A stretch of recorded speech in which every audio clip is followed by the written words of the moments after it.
Last year, the early Mickey Mouse cartoon known as Steamboat Willie entered the public media scene and what have you after all these years. And we recently got the mouse himself in scary movie formats. Last year, I reviewed one of those films, The Mousetrap, which ended up being the worst of 2024. And I just watched another film. But did I like it any more than that film, or did this one simply hit another mousetrap, except on an actual boat, or should I say, steamliner? Brace yourselves, because here's a spoiler free review of Screamboat. Big D's entertainment rankings and reviews.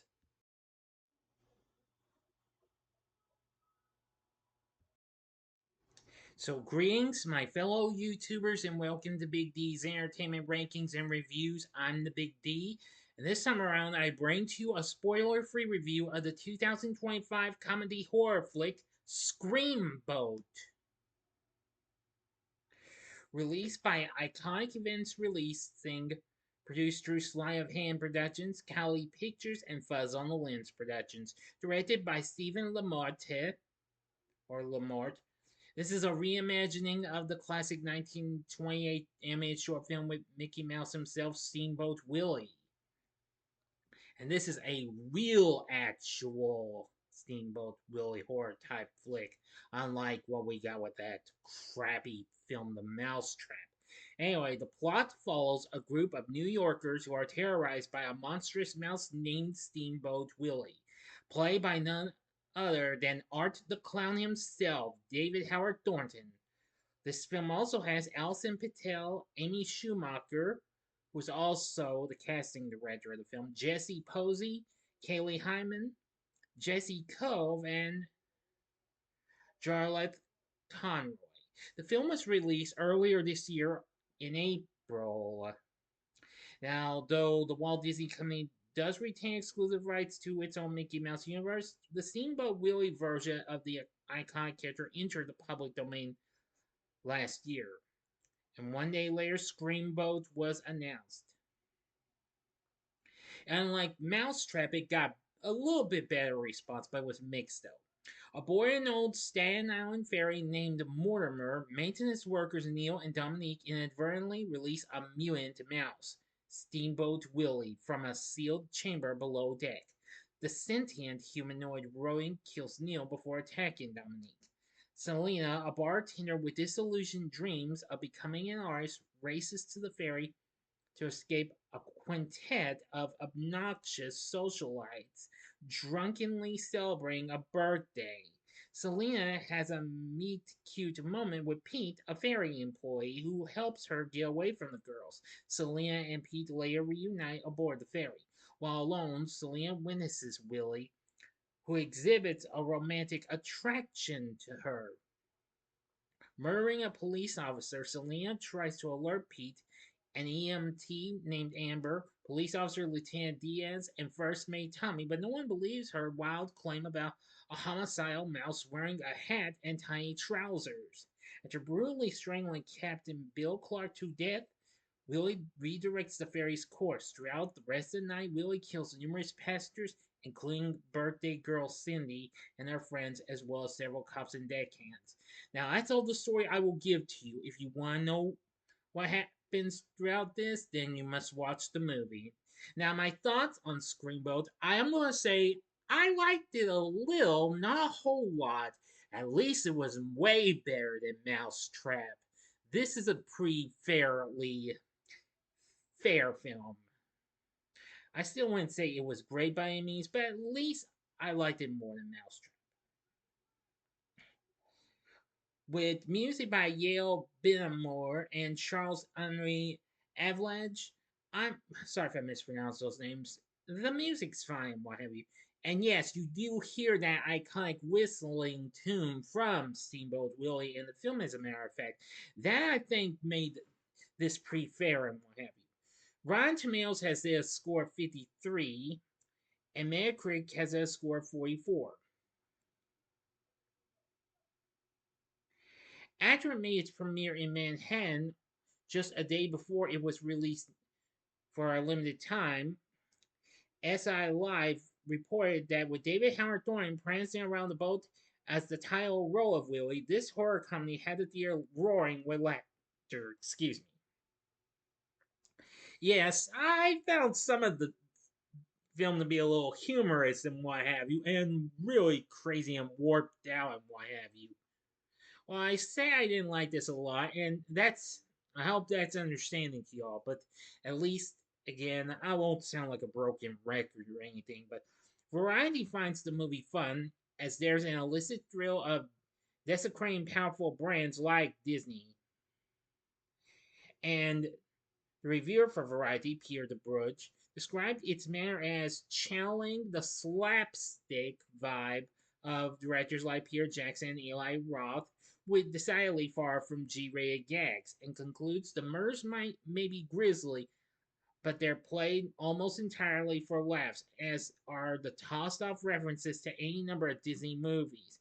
And what must have been a favor to someone, Tyler Posey, pops up, manning the radio in a few no value added scenes, including a mid credits tease for a possible sequel. Unnecessary as that may be, it still sounds less disrespectful to the original IP than so many of the Disney sanctioned live action reboots. Well, that's true and what have you, but again, it was fine, what have you. Brian Telerico on RogerEbert.com gave the film 2 out of 4 stars, saying, "It's hard to imagine anyone stumbling into Screamboat without being aware of its intentions. It's not something people buy a ticket to when their art house movie of choice isn't available. On that level, it almost works enough to recommend even to those not clamoring to see it." Bloody disgusting gave it 2 out of 5 points, and saying that the cartoonish violence is enough to make a Disney purist rage, and a Disney objector snicker.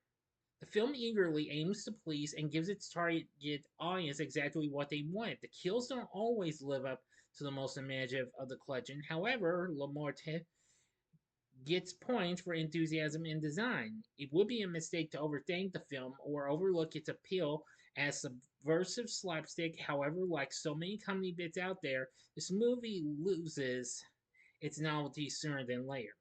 True.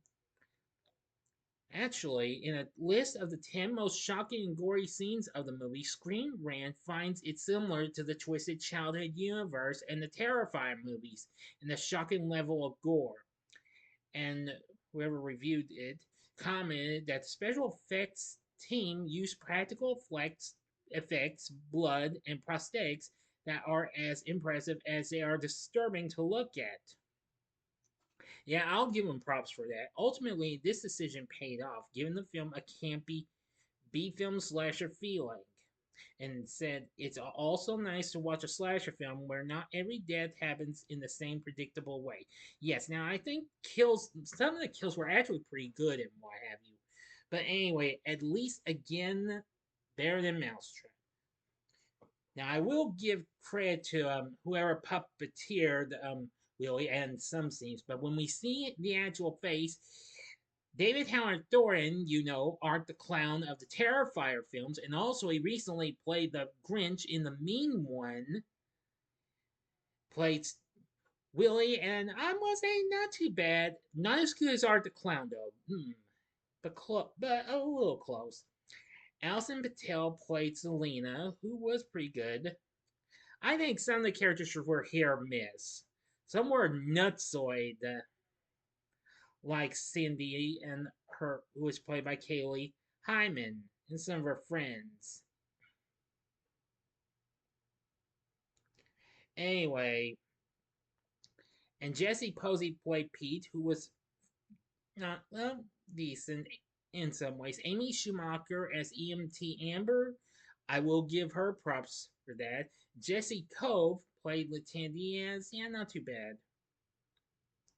Anyway, the film went on to make 393,000 at the box office, despite its limited stay. The film later did get released a month later on physical media and streaming. Now you can find the film on physical media, as I've already, which you can find if you're interested in it.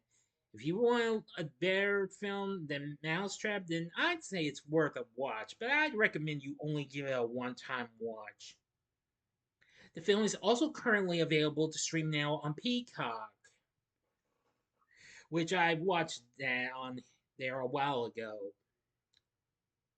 So everything said, with Peacock, and you get Screamboat, and I'm gonna say from what I saw, it's fair and what have you. Maybe not great, but way better than Mousetrap. Now I know there are other horrifying takes of Steamboat Willie out there.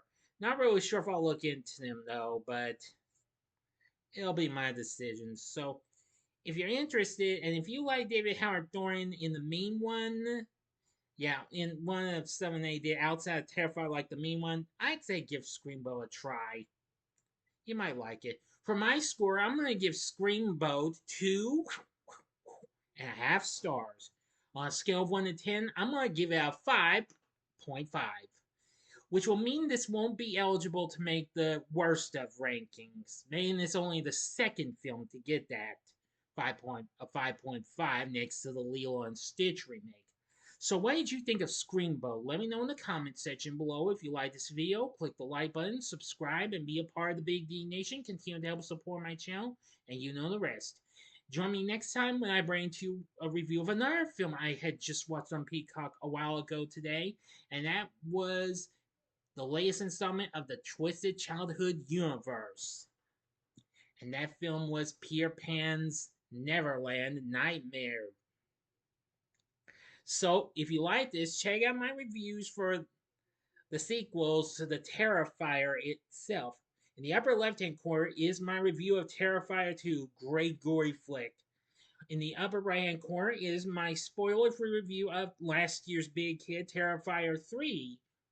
Or if you would like, check out my review of the main one in the bottom left-hand corner. In the bottom right-hand corner is the button you can click to subscribe if you like rankings and reviews on movies, TV, music, video games, etc.